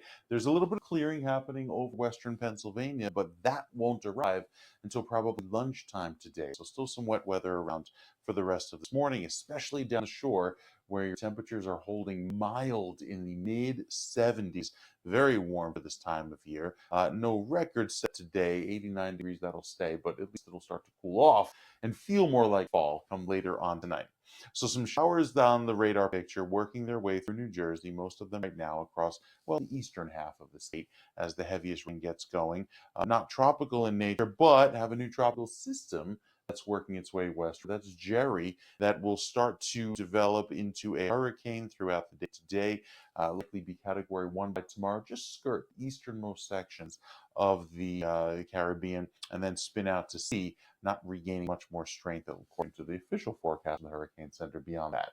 Going into this afternoon, back here closer to home, our forecast keeps the dry air in play for after lunch, and we'll start to see a clearing, which will make it feel very dry into tomorrow, and that in turn drops temperatures to a chilly 34 degrees on Sussex. That's some freeze warning criteria that will likely be around. And then the winds blow from the east, bringing in a much more, well, breezy and rainy feel for the weekend. So you see the showers from today scoot out to sea. We're sunny, we're dry tomorrow, beautiful day on Friday, lots of clear clear sky. Nice way to enjoy the start of the weekend. Then, as we head into Saturday, look at what comes up the coast. It's our next rain system, which we thought as yesterday would be blocked by that high pressure and scoot out to sea. It's probably no longer the case. Now we'll see those winds move in from the east and give us quite a bit of rain throughout Saturday, or rather Sunday night into Monday.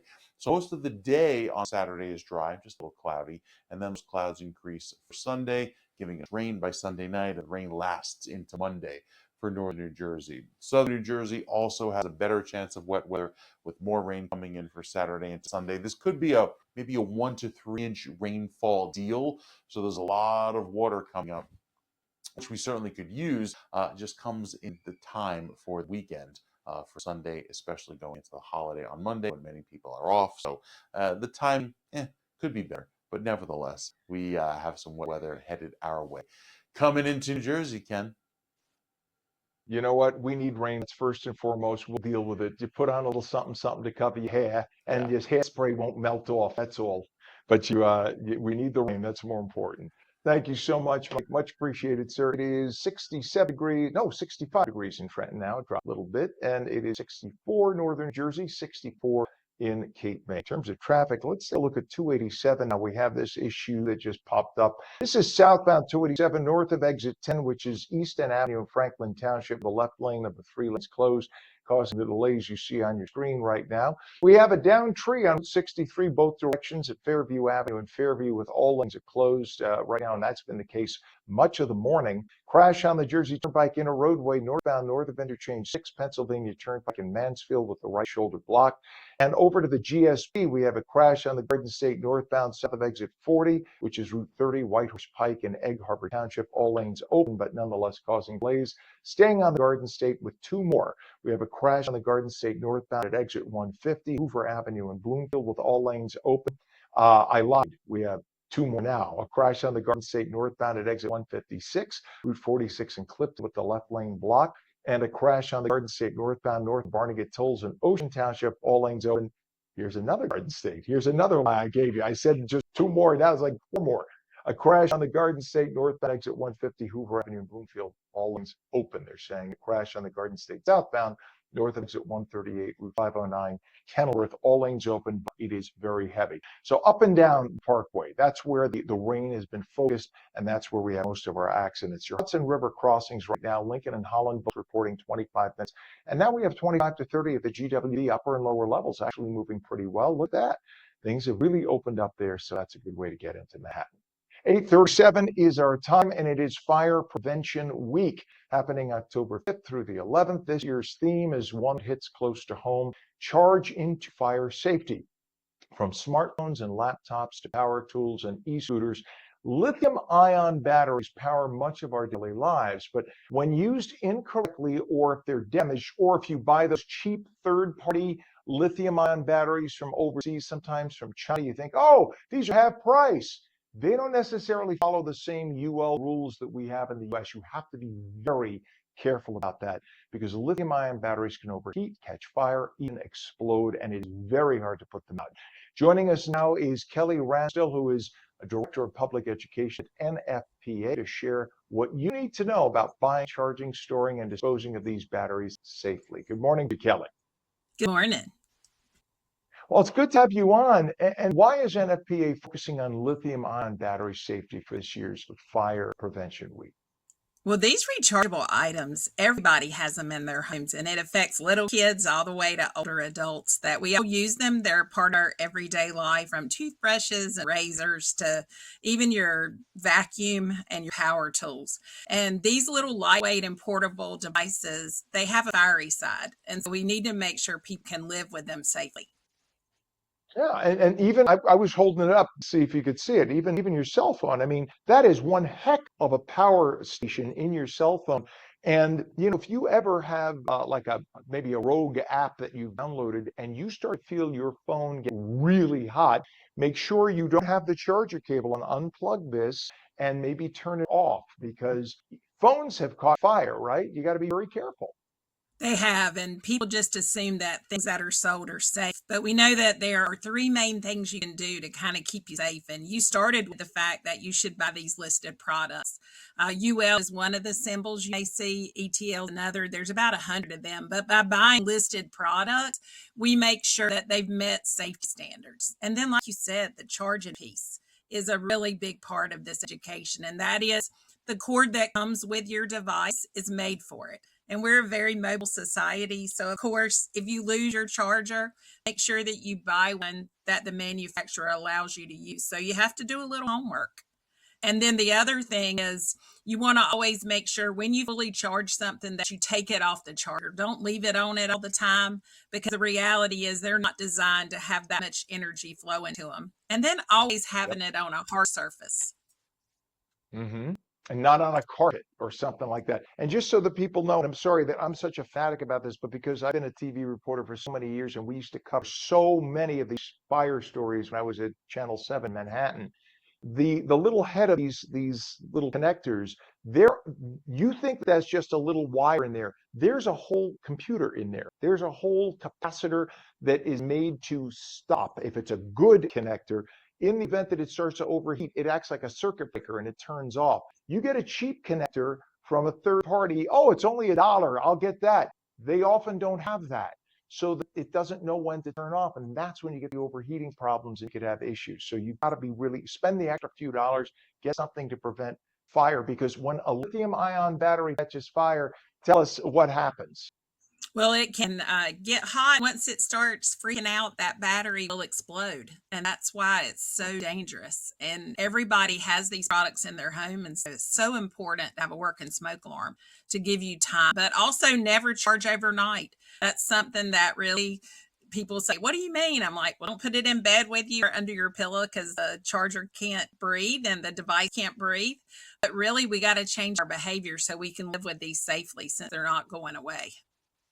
100%. And also the rapid chargers are, you don't always have to rapid charge your phone, right? And that does, many manufacturers will tell you that compromises the life of the battery anyway. So if you don't have to rapid charge, don't rapid charge, because it causes more energy. Think about the whole concept for rapid charge. You're talking about moving the molecules faster to get them in there, and it causes more heat.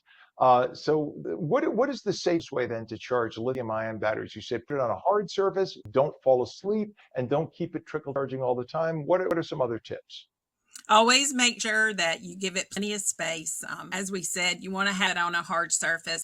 And we also need to make sure that you're monitoring things when they're charging. And that's kind of a behavior change that people don't think of, but it's every type of lithium ion battery, anything rechargeable.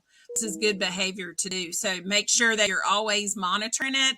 I have a little electric blower that has a battery pack, and I'm notorious for making sure that I set a timer to make sure I go back and not leave it on the charger. And also, you want to make sure they're not exposed to extreme heat, extreme cold.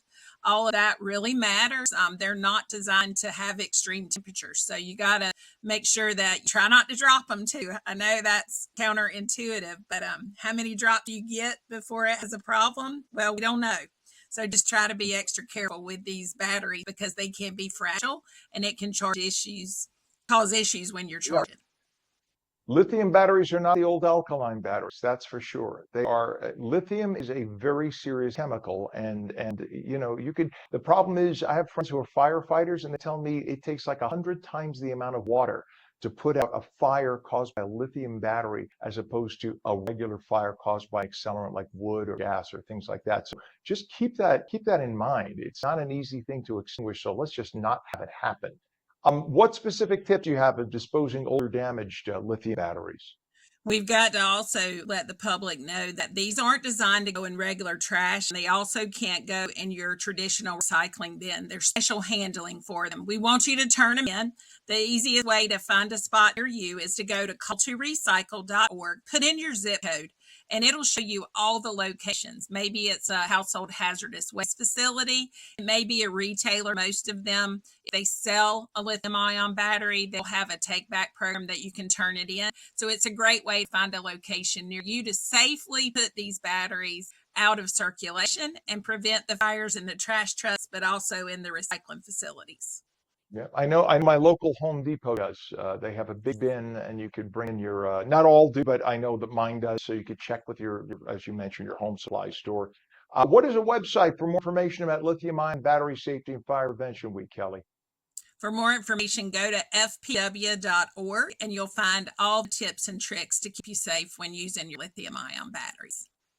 So important. Kelly Ranzel, who is the Director of Public Education at NFPA, thank you so much for joining us this morning. Thank you very much. You bet. It is 65 degrees when we come back.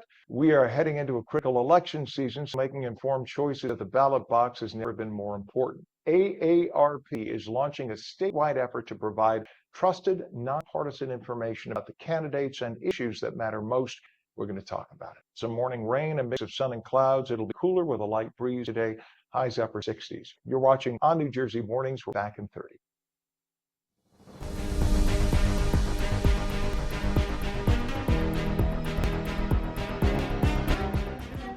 We vote to protect the Social Security we worked hard for. We vote because family caregivers deserve support. We vote to have a say in our future.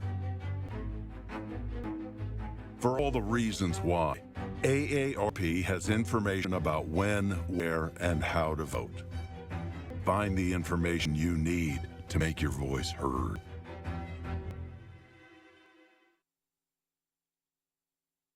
Countdown to Election Day, presented by AARP New Jersey. Visit aarp.org/NJ Votes. And welcome back to On New Jersey Mornings for your Wednesday. It's 8:45. A little morning rain, that mix of sun and clouds. It'll be cooler with a light breeze today. Highs upper 60s. Meteorologist Mike Pavetta with the Garden State forecast for you. Good morning, Mike. Good morning, Ken. A really pretty start to the day with sunshine expected tomorrow. Yeah, it's going to be rainy today with the wet weather that's around early on. Notice all the clouds that are around with the temperatures holding in the 60s. They're usually warm, muggy feel and kind of that icky look outside, but it'll get drier as the drought actually continues after the rain falls today because we're still well under our average for most of northern New Jersey. Even central New Jersey, coming in anywhere from 2 to 4 inches below average for the last month. Won't pick up that maybe this weekend, though, and a little bit of tropical moisture may help. It's not this system that's just off screen, Jerry. It's actually a new system that may develop off the Florida coast and work its way up as a kind of a hybrid nor'easter tropical system. We'll have to wait and see till it actually forms. But as far as the warm weather, will still be slightly above average through the middle of the month. And with the rain chances going up in the next 2 weeks, this is good news considering that there's rain coming, even though it's not necessarily falling across northern parts of the state where it's needed most. The 7-day forecast has plenty of warm weather on the way. Each afternoon, it's the mornings that will be rather chilly, especially with the overnights getting down into the 30s and 40s, but the afternoons by Saturday, Sunday into Monday bring back that much needed rain with wet weather on the way into next week. And then even still throughout the next few days in Saturday and Sunday, dry weather down the shore after today. And then there's that rain that comes in for Sunday and Monday with temperatures that bring back a little bit of a milder feel. We'll tell you more about it coming up. Of course, you can always check the latest weather online, ONNJ.com, for the weather updates 24/7, Ken. All right. Thank you so much, Mike. And we have 65 degrees right now in northern New Jersey. It is 65 in Trenton and 62 degrees down in Cape May. Take a look at traffic right now. We have some issues up and down the Garden State Parkway because of the rain that Mike was talking about. So we take a look outside right now and we'll see there's a crash northbound south of, south of the Judy Bloom service area in Wall Township. All lanes open, but just a little brake checking through there. Crash on the GSP local lanes. Southbound north of exit 109, Route 520 in Middletown. All lanes are open there as well. Over to the New Jersey Turnpike, Hudson County Extension, we have a disabled tractor trailer, and that is eastbound entering at interchange 14 I-78 in Newark. The left lane is blocked. And we have some Hudson River issues right now. If you're going at the Lincoln and Holland, you're only talking about 20 minutes at the Holland. It's 30 minutes at the Lincoln. That's the one issue to talk about, just volume. Over to the GWV upper and lower level approaches. The upper on the right, lower on the left, 8095 approach. We're talking 30 to 35 minutes into Manhattan. Just give yourselves a little extra time because of the rain. 8:48 is our time, and as we head into a critical election season, making informed choices at ballot box has never been more important. To help New Jersey voters get ready, AARP is launching a statewide effort to provide trusted, nonpartisan information about candidates and issues that matter most, from health care, retirement security, to caregiving and community safety. Joining us now is Chris Widello, who is State Director for AARP New Jersey, to tell us more about this initiative and how AARP is helping voters feel confident and informed before they cast their ballots. And for transparency, we want to mention that AARP New Jersey is one of our sponsors. Chris, good morning. Welcome. Good to have you on today. Good morning, Ken. Good to see you. You bet. So why is AARP prioritizing voter education for this election cycle? Yeah, ARP has a long history of voter education. We've done this for decades. Just to clarify, AARP is nonpartisan. We don't support any particular candidate, any particular party. We certainly don't contribute to any political action committees or campaigns. But we do educate our members. We have 1.2 million members in the Garden State, and we let them know what candidates are saying about issues that matter to them most. And you laid out a number of areas where we have interest in this upcoming gubernatorial election. And so we educate not only our members, but we also let the candidates know what, the pulse of the 50 plus, what they are thinking, what their concerns are, and and make sure that when people head to the polls on the 4th of November, less than a month, they have some quality information on helping them make a decision when they vote. And also, for full transparency, I'm 58. I've been a member since I'm 49, so I'm an AARP card-carrying member myself. And honestly, yes, what you were saying, for anyone who has not checked out AARP, uh, if you read literature, it's impossible to tell what side of an issue you take. You are as down the middle as anything and any organization I've ever seen. It's amazing. What are the biggest issues you are hearing about from AARP members in New Jersey? Yeah, sure. When we looked at some polling this past spring, when we talked to our members and 50 plus in general, affordability is the top issue for New Jerseyans. And it's no secret that this is an expensive state to live in. But our respondents to this poll cited things like property taxes, and also utility affordability as being two of the barriers that prevent people from aging well here in New Jersey, because it becomes unaffordable. When over 90% of people who were polled, both Democrats and Republicans, said affordability is a top issue, especially when it comes to things like property tax. And 48%, so nearly half of them, said that they've considered leaving New Jersey in the last year because of how expensive it is to be here. Great state, but it does take, it is an expensive place to live. 100%, and especially for retirees. Where I live in northern New Jersey, I have so many friends who've said, we love it here. We don't want to do it, but we're going to have to sell our house and move to the Carolinas or move to Florida. It's so sad to hear that after people have spent decades in a home in New Jersey and raised a family, that they can't just stay in their home until, in their golden years. So yeah, that's such an important topic, of course. And how does AARP ensure that the campaign remains strictly nonpartisan? Sure. So, that's something that we are not being nonpartisan, and being, not tipping our hand either way is incredibly important. Is I think the most important thing that we do. And so one of the ways that we do that is we ask the candidates to respond to a voter guide. So we interview them, each candidate, and so in their own words, they are able to respond to questions that we have. So AARP sets our policy. We have a policy book where we have a position on many issues, ranging from the ones that we just talked about to healthcare and beyond. And then we present our policy positions to the candidate in advance. And then when we interview them, or we produce a video voter guide, which will be launching very soon, we are hearing the candidates respond to our position in their own words. So there is no, there is no confusion as to whether or not this is in fact the candidate's position.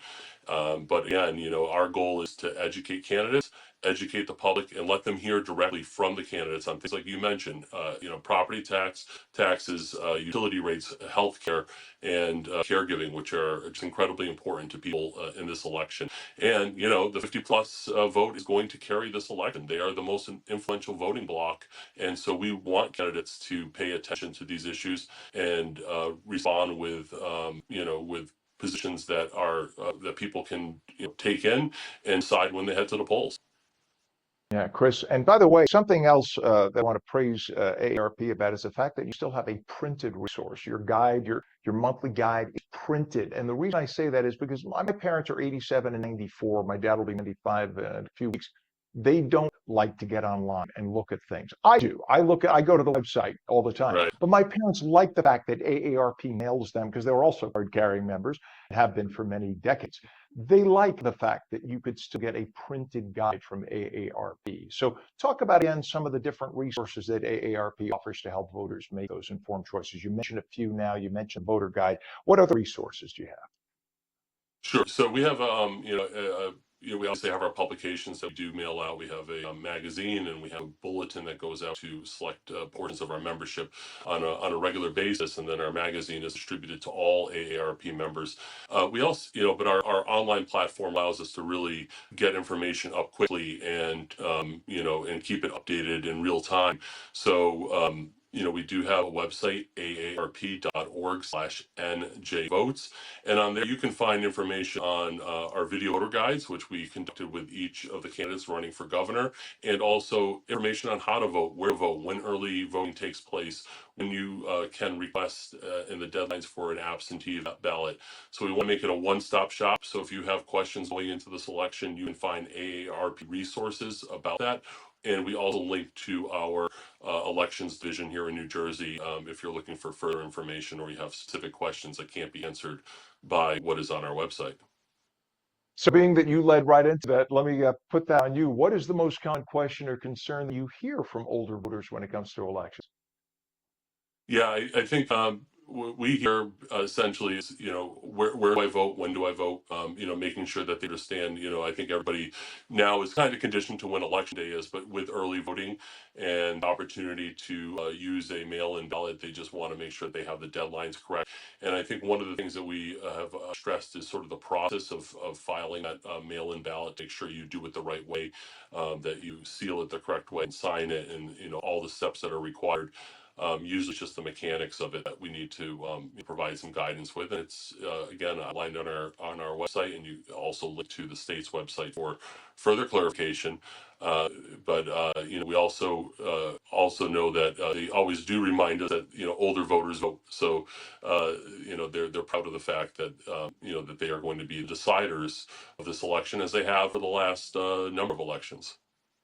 Yeah, we always hear with each election cycle, rock the vote, young people get out, get out. And there's always that one mass of young people out at a rally, and you think, oh wow, they're going to influence the election. Then you find out that only 2% of them actually show up on election day. That doesn't mean that that'll always be the case, but it's the fact that older people tend to vote in much larger percentages than younger people. So, the message definitely can be made, and people need to get out there. And if you could early vote, early vote. That's another thing I wanted to ask you about. How are older people, or are they embracing the idea of vote by mail and early vote more? Because I know a lot of people were reticent about it in the beginning.